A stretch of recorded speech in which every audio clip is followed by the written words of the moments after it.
Alright guys, this is a long play and review for Pro Powerboat Simulator on the Amstrad CPC, released by Codemasters in 1989.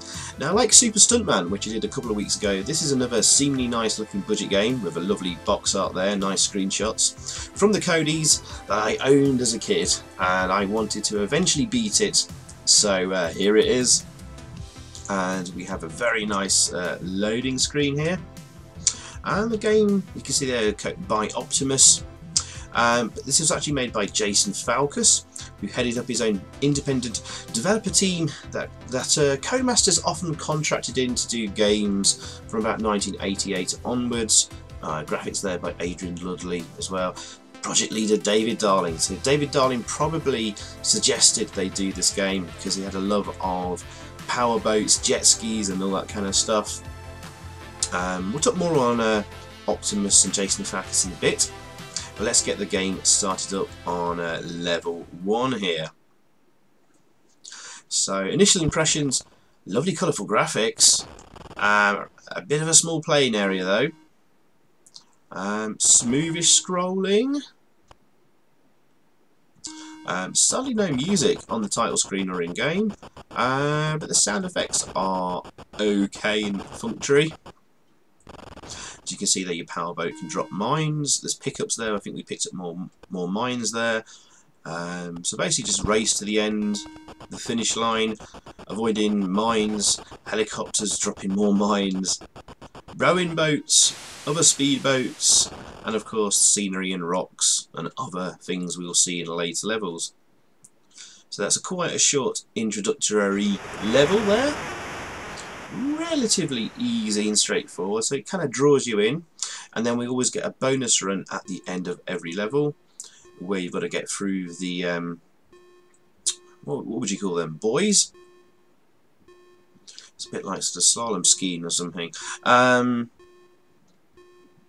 Yeah, don't crash, get through all the gates, and you get a nice bonus score at the end, but it's a score bonus only. You don't get like extra lives or anything like that, but you can find extra lives to pick up on some levels. There we go, we get a 2,800 point bonus there. Whoopie-doo! And on to level 2. There's 5 levels in the game, but loops after that with some minor changes, with some stages becoming night stages, which we're going to see on level 3 actually next. Now this level kind of introduces sections here that are basically dead ends. Again, this is giving me Super Stuntman flashbacks. As you can see, there's a jump there you had to go to the right of, otherwise you would have been certain death and a crash there. There's a bonus life there to pick up. Now, I don't like games that are kind of a memory test, where there's like no indication that one route might be a dead end and you'll end up blowing up and losing a life. I don't like that at all. That does kind of trigger me sometimes. I feel there should be at least some minor indication that this might be a dead end, and leaves it up to the player's intelligence to work out which route they should take, rather than having to play the game already once before to know that was a dead end. But I'm labouring the point a little bit, but I don't like that in games.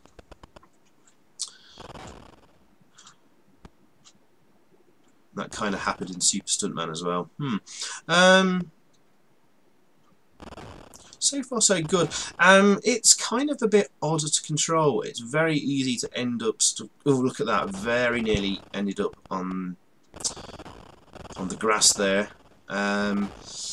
Yeah, when you hit another speedboat, it sort of bounces you across a bit, so in tight areas you want to kind of avoid bouncing into those boats, and then you can end up easily crashing into things, and it can be really annoying and frustrating. You're kind of not going to see this on this long play, because you know I'm kind of doing it as a long play to not die and beat the game as you should do.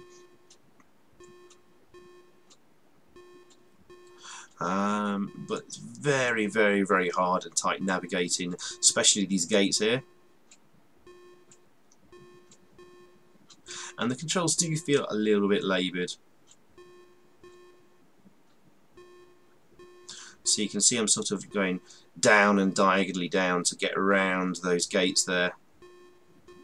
And I don't think I'm going to be able to do every level's bonus run perfectly on this playthrough. And I don't really care, to be honest. Some of them are just way too hard. So I think on level 3 here, yes, we come to the night stage, the dreaded night stage, where this happens, and you get an even smaller playing area. Thank you, Codemasters. I suppose it adds a bit of variety to the game. Is it actually fun? I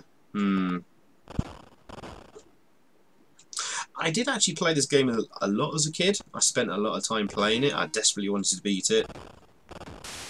I think I got up to level 4. That's about as far as I got as a kid. And I've kind of excitedly came back to this game. I remembered, I think we played it on the Codemasters Simulators live stream I did a month or 2 back, which is a very popular stream actually. I really love doing that one. And we came across this game again, and it brought back all these nostalgic memories. We gave it a short playthrough, but kind of its shortcomings are very apparent to me now. Ooh, that was tight. And it's certainly not as good as I remembered it. I think I was drawn in by the nice colourful graphics, the box art, and all the Codemasters hype and advertising on the back. Oh my god, even the bonus runs on a night stage. So yeah, levels 4 and 5, literally like the last 2 levels, are not a night stage, but the game will then loop around, and on the second loop it kind of reverses that, so all the other levels are night stages apart from level 3 we just did. So the night stages on the next loop through will be level 1, which is basically level 6, level 7, level 9, and level 10, with like basically what was level 3, now level 8, becoming a day stage. And then the game just loops again. So I will probably show you, yeah, I'm going to show you the second loop through, but I think I'm going to speed it up in the video here, because there's nothing new to see apart from just the fact that it's as I described, and perhaps like to truly complete the game you perhaps need to do 2 loop throughs of the game. But yeah, this is the highest level I think I reached as a kid, and this one becomes a real memory test of which route to take, which jump to use, etc. Yeah, we were talking earlier about Jason Falkus, the programmer, and his development team, Optimus. They started doing games with Codemasters from about 1988 onwards, such as Bounty Hunter, which is a Gunsmoke clone, and that was pretty okay. There's also a Longplay about in my channel. Yeah, to take the right ramp here, because there's a secret hidden little cave here that you can go through, and that will take you through a big chunk of this level, protected. They also did Optimus software. They also did International Rugby Simulator, which was very good. I really liked that and played lots of it as a kid. There was also SAS Combat Simulator, which was pants, and Super Tank Simulator, which I like a lot, but not many people do. But there you go. There's also, you can actually have simultaneous 2-player action on this game. You can have 2 speedboats in play at once with 2 different players. That's a nice feature. And there's no additional slowdown either. So good programming there. But it's such a tight playing area with dead ends and certain jumps that you have to hit that you're going to end up bashing your mate into the rocks or something like that. And never really played it with a friend before, and I can't see it working particularly brilliantly. In fact, it's probably going to cause more arguments and fist flying than it is fun.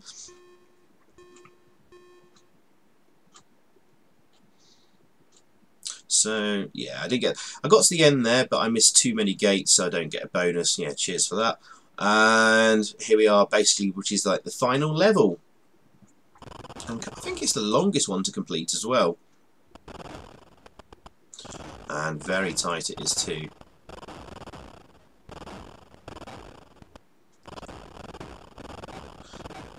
Go to about half speed here to take this jump, otherwise you'll crash into that. Again, you have to know that from playing the level beforehand. Oh, we've now got the police speedboats making an appearance.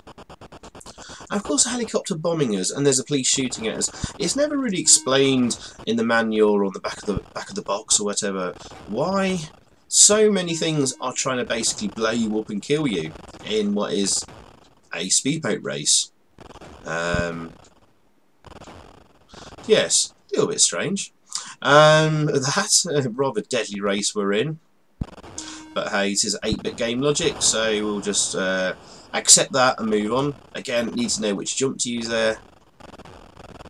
It was the one left of the centre or the far right jump you need to use there. And just take your time navigating around, but watch out for your fuel running out. In fact, it's getting very low here. What you want to do here, because we haven't had any fuel pickups, is keep yourself dead centre. Now your fuel has run out and you cannot move left or right. You're now stuck in a straight line. If you do that, there's a fuel pickup just there. So there you go, some gameplay skill there from the Zypho. A little tip there. That's how you get through that level, this level, without dying.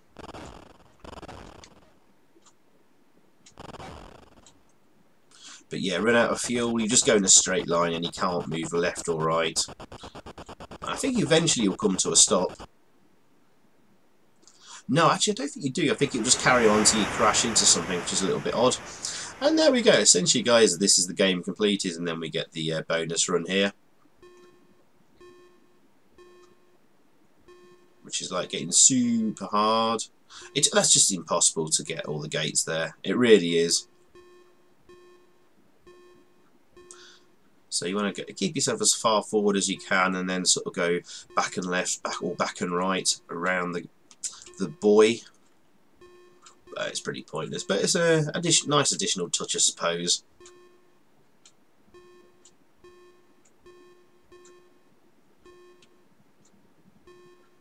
And we'll see if we can get to the end without crashing.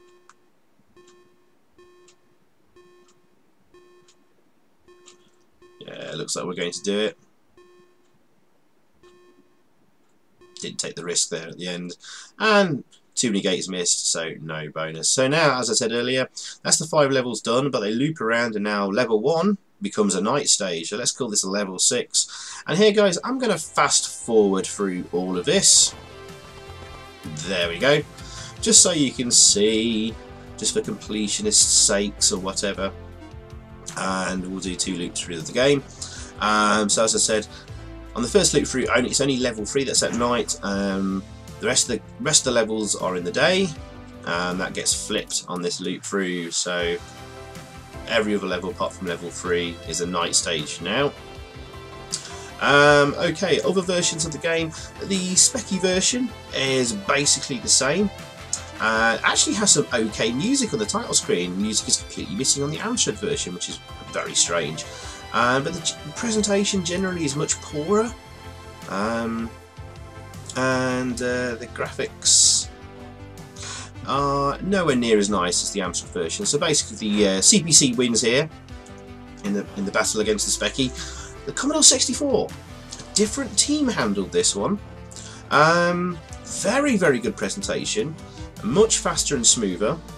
It almost feels like a different game, with maps also looking a little bit different. I think on reflection actually it's probably the better version and the best overall of the 8-bits. But this game also actually came out, rather unusually, on the Atari ST and Amiga. I've seen some gameplay footage of it on YouTube. It's very budgety, not exceptionally brilliant. I think as Amiga owner, I don't think you would have been very impressed. Not unless you only paid like £1 or £2 for it.